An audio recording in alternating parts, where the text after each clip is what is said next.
मैं आज आप लोग को एक रीडिंग कॉम्प्रिहेंशन कराने जा रहा हूँ, ठीक है। तो आप लोग उसको रीड करना और उसमें कुछ मल्टीपल चॉइस क्वेश्चंस हैं, उनको अटेंड करना, उनको अटेम्प्ट करना। और मेरा यार एक आपसे रिक्वेस्ट ये है कि पहला तो आप मेरे MCQ क्वेश्चन के जो लिंक हैं, वो ये पेज का जो लिंक है मैं यूट्यूब के डिस्क्रिप्शन बॉक्स में दे दूँगा, आप वहाँ से जा कर के देख लेना, क्वेश्चन मिल जाएगा। और ये डेली प्रैक्टिस पेपर है, इसको ऐसे क्लिक करो।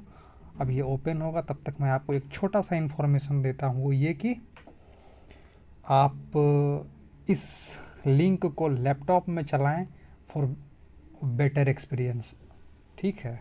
तो आप पेज नंबर 2 पे आ जाओ।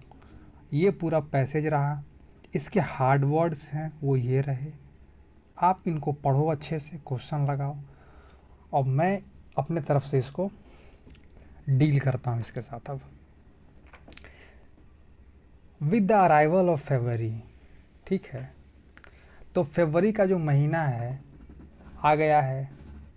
The weather in the city changes, तो सिटी का जो मौसम है वो चेंज हो गया है। द नेपी कोल्ड मतलब शार्प कोल्ड, नेपी कोल्ड मतलब होता है शार्प कोल्ड, स्लोली डिसअपियर्स। तो जो नेपी कोल्ड है धीरे धीरे डिसअपियर हो रहा है। अब making way for warmer summer, और वार्मर समर की तरफ जा रहा है days. Along with the warmth, dust and highly suspended particle in the air make resident fall sick। मतलब कि जो हीट है और डस्ट है, सस्पेंडेड पार्टिकल है जो एयर में, लोगों को बीमार पड़ा रहा है। Usually chalked to weather change, जिसको कि वेदर चेंज पे ब्लेम किया जा रहा है। चॉक्ड टू मतलब ब्लेम ऑन वेदर चेंज। तो लोग कह रहे हैं कि वेदर के कारण हम लोग बीमार पड़ रहे हैं, जबकि कारण है कि वो डस्ट पार्टिकल और वो गर्मी, ठीक है। The reason however are hidden in the remarkable transformation that the city space undergoes. लेकिन जो मेन रीजन है, समझने योग्य है क्या हो रहा है, वो सिटी के ट्रांसफॉर्मेशन में छुपा है। जो सिटी का स्पेस ट्रांसफॉर्म हो रहा है ना, उसमें छुपा है। कैरेक्टराइज्ड बाई ट्रांसफॉर्मेशन, मतलब ये ट्रांसफॉर्मेशन को कैरेक्टराइज कर रहा है, बता रहा है ट्रांसफॉर्मेशन को कि सिटी में क्या क्या ट्रांसफॉर्मेशन हो रहा है। तो the vibrant blossoming of flowering trees such as jacaranda and gulmohar, तो जारकंडा और गुलमोहर के पेड़ का खिलना, ब्लॉसमिंग मतलब होता है खिलना, इन फ्लावर ट्री का खिलना, खिल रहा है ना ये फ्लावर ट्री। तो अमिट्स दिस विजुअल स्पेक्टिकल, मतलब in between this visual spectacle मतलब होता है eye catching scene lie a pressing concern that demand attention. मतलब जब ये चीज़ें खिल रही है, फूल खिल रहा है, पेड़ गुलमोहर और जारकंडा का, तो ये जो विजुअल स्पेक्टिकल है, आई कैचिंग सीन है, इसमें एक बहुत ही ज़्यादा प्रेसिंग कंसर्न मतलब सिग्निफिकेंट वरी है, वो क्या है, छुपा हुआ है, और जिस पे हमको ध्यान देने की ज़रूरत है। भाई मतलब ये पेड़ वगैरह खिल रहा है, फूल वगैरह खिल रहा है, तो इसमें क्या क्या मतलब कंसर्न है जिस पे हमको एड्रेस करना है। तो वो कंसर्न है the environmental and health impact of managing the resulting litre from deciduous tree. तो कंसर्न है the environmental and health impact. तो कंसर्न है हमारा कि इन्वायरमेंटल इम्पैक्ट भी है और हेल्थ इम्पैक्ट भी है। किससे हेल्थ इम्पैक्ट है, resulting litre from deciduous tree, जो मतलब फॉलन लीफ है डेसिडुअस ट्री से। क्योंकि अब ये इस समय में जब फूल खिल रहे हैं तो मुरझा के गिरेंगे भी, पत्ते भी गिरेंगे। तो डेसिडुअस ट्री होता है ये वाला कि वो फॉल होता है लीफ उसका बहुत ज़्यादा। तो रिजल्टिंग कंसर्न इसी में छुपा हुआ है, इसके मैनेजमेंट में, ठीक है। इसको इस तरह से मैनेज किया जा रहा है जिससे कि इन्वायरमेंट भी इफ़ेक्ट हो रहा है और लोगों के हेल्थ भी इफ़ेक्ट हो रहे हैं, ठीक है। तो the environmental and health impact, जो इन्वायरमेंटल इम्पैक्ट भी है और हेल्थ इम्पैक्ट भी है of managing the resulting litter falling litter from the deciduous tree like Tabebuia shed their leaf and flower in abundance as a part of natural nutrition cycle. मतलब deciduous tree से कि तबे बुया जो है अपने leaf को बहुत ही abundant मात्रा में शेड करता है जो कि उसके न्यूट्रिशन रिक्वायरमेंट को पूरा करता है, क्योंकि जब पेड़ पत्ते को गिरा देते हैं, ठीक है, तो उनके न्यूट्रिशन कम खर्च होता है उसमें, जिससे कि वो ज़्यादा दिन तक सस्टेन करता है, मतलब वो बेसिकली अपने एनर्जी को सेव करता है, इसीलिए वो ऐसा करता है, ठीक है। तो the transformation from verdant lane मतलब होता है green leafy street to litter strewn street, ठीक है, litter strewn street pose a significant and labor challenges from resident and municipal authority alike। तो मतलब वो रास्ते जो कभी हरे भरे हुआ करते थे, अब उन पे बहुत सारा पत्ते गिरे हुए हैं, सूखे हुए, फूल गिरे हुए हैं, सूखे हुए, तो जो कि एक चैलेंज पोज कर रहा है रेसिडेंट के लिए और म्यूनिसिपल अथॉरिटीज़ के लिए, दोनों के लिए, ठीक है। The carpet of fallen leaves and flower are not only mar the aesthetic appeal of city but also necessitize labor intensive effort to clear the way। तो जो फॉलन लीफ का कारपेट है वो सिटी के एस्थेटिक अपील को destroy कर देता है। बस वही डिस्ट्रॉय नहीं करता, अब लेबर के काम को भी बढ़ा देता है, लेबर के काम को भी बढ़ा देता है, ठीक है, लेबर के कार्य को भी इंक्रीज कर देता है।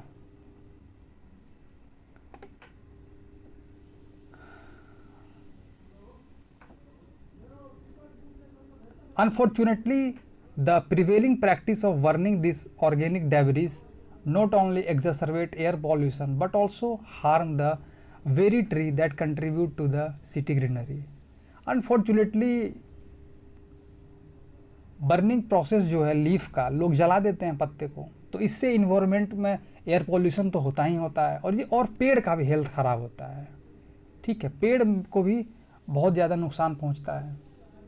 The municipal authorities have regulation that discourage the litre burning. Municipal authorities के पास ऐसे रेगुलेशन है जो इस प्रैक्टिस को डिस्करेज करता है। डिस्पाइट विच, उसके बाद भी the easy management of leaf litter through burning persist, क्योंकि एक बहुत ही ईजी प्रोसेस है लीफ से छुटकारा पाने का, तो इसलिए इसको ये हो नहीं पा रहा है, सरकार से रेगुलेट नहीं कर पा रही, लोग जला ही देते हैं। The leftover leaf litters clog storm water drain following the summer rain exacerbating flood issue. मतलब कि जो लेफ्ट ओवर लीव है नालों को जाम कर देता है, क्लॉग मतलब जाम कर देता है, समर रेन में फ्लड का इशू क्रिएट हो जाता है। मोर ओवर मतलब in addition to leaves resident must contended cope with the chore of sweeping up fallen flower and seed from the trees such as tavuba, pogima, mayflower and copperwood। मतलब कि leaf से तो लोग परेशान थे ही,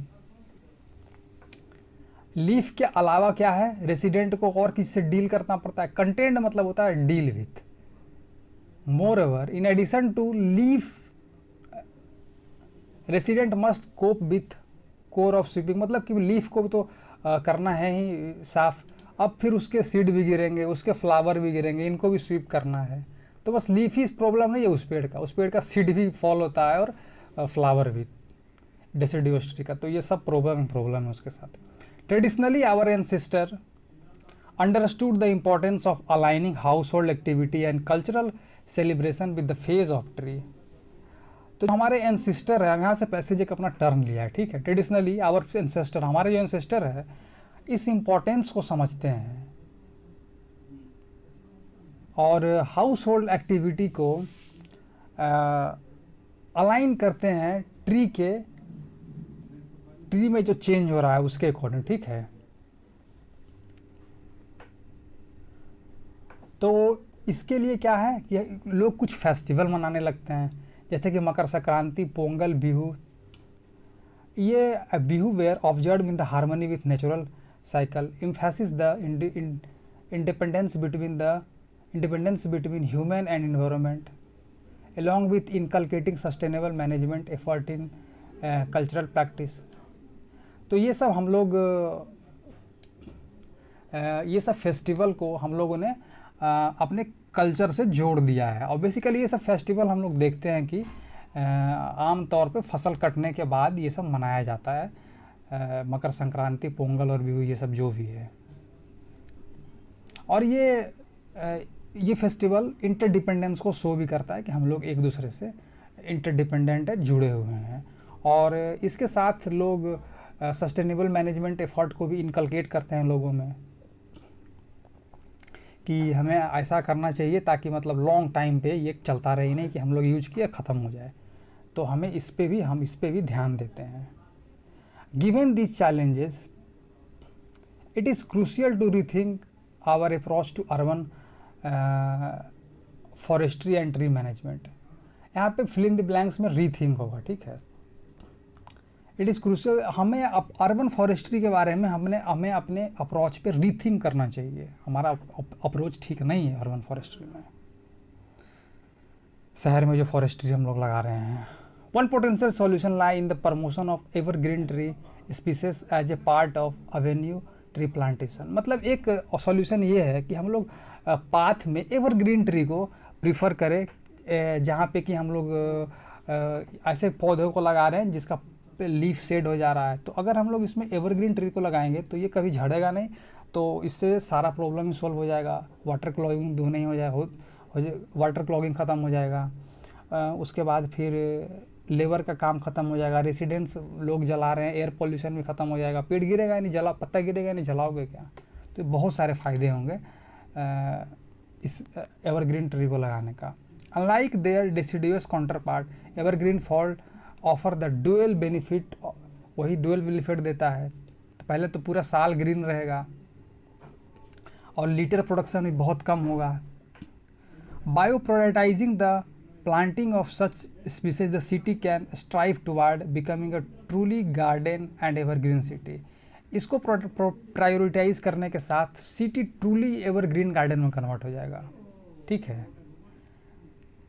minimising the need for extensive litter management effort and mitigate the associated environmental impact. Effort भी कम जाएगा और इन्वायरमेंटल इम्पैक्ट भी कम जाएगा, ठीक है। ज़्यादा इन्वायरमेंटल इम्पैक्ट भी नहीं होगा।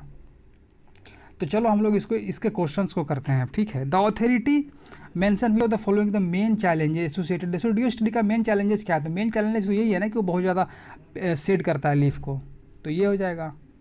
What is the primary concern associated with visual spectacle of blossoming tree in the city. तो मतलब प्राइमरी कंसर्न क्या है? जब पेड़ गुलमोहर वगैरह और जारकंडा के जो फ्लावरिंग ट्री है जब खिलते हैं तो वहाँ पे एक बहुत उस आई कैचिंग मूवमेंट में एक बहुत ज़्यादा समस्याजनक चीज़ छुपा हुआ है, बहुत ही समस्या वाली चीज़ छुपा है। क्या है? तो the environmental and health impact of managing the resulting litre from. तो उसके जो पतझड़ होते हैं, फूल होते हैं, झड़ के गिर जाते हैं नीचे, तो उसके मैनेजमेंट में एक बहुत बड़ा कंसर्न छुपा है। बहुत अच्छा मूवमेंट है जब वो खिलते हैं, दिखते हैं, बहुत अच्छा लगता है, लेकिन वहाँ पे एक बहुत बड़ा प्रॉब्लम भी है कि लोग उसके पत्ते को जला देते हैं, तो फिर वो एक प्रॉब्लम ही क्रिएट करता है। Which of the following is not mentioned as negative consequence of prevailing practice of burning leaf? कौन सा मेंशन नहीं है? एयर पॉल्यूशन भी मेंशन है और सिटी ग्रीन भी मेंशन है, तो सी डी नहीं मेंशन है। आंसर सी डी हो जाएगा। सी डी मेंशन है, सॉरी सी डी मेंशन नहीं है। Which of the following is not mentioned, हाँ तो सी डी मेंशन नहीं है, ए बी मेंशनड है। अब इसमें है how does the passage suggest traditional festival like Makar Sankranti and Pongal sustainable development को कैसे करता है? How does the passage support traditional festival like Makar Sankranti and Pongal. जो ये सब ट्रेडिशनल फेस्टिवल है सस्टेनेबल डेवलपमेंट गोल को कैसे अचीव करता है? तो हम लोग उस फेस्टिवल को ना नेचर के साथ जोड़ दिए हैं और उस समय इनकलकेट करते हैं लोगों के अंदर। तो by aligning house activity and cultural celebration with phase of tree से जोड़ दिए हैं, ठीक है। जोड़ करके हम लोग नेचर के साथ एक हार्मनी बना के रखे हैं, डिसबैलेंस नहीं कर रहे हैं।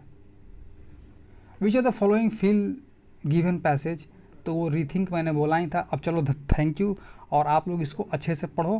तब तक के लिए बाय।